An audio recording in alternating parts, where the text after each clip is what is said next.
کربلا کے میدان میں گلشن زہرا کے پھولوں کو مسلا گیا، رسول اللہ کی اولاد حضور کے شہزادوں کو ذبح کیا گیا، نیزے کی نوک پہ چڑھایا گیا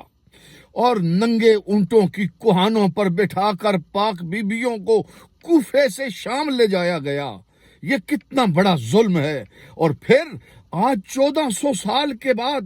ان کی اماں ملکہ طہارت خاتون جنت رسول اللہ کی لخت جگر کے لیے ایک ناپاک مولوی یہ کہتا ہے وہ خطا پر تھیں بغیرت۔ ذرا غور تو کر کہ سیدہ طیبہ کی چوکھٹ پر معصوم فرشتے نوکری کے لیے حاضر ہوں، قیامت کے دن معصوم انبیاء ان کے احترام میں سر جھکائیں اور سید المعصومین امام الانبیاء ان کی محبت میں کھڑے ہو جائیں اور اپنی مسند پر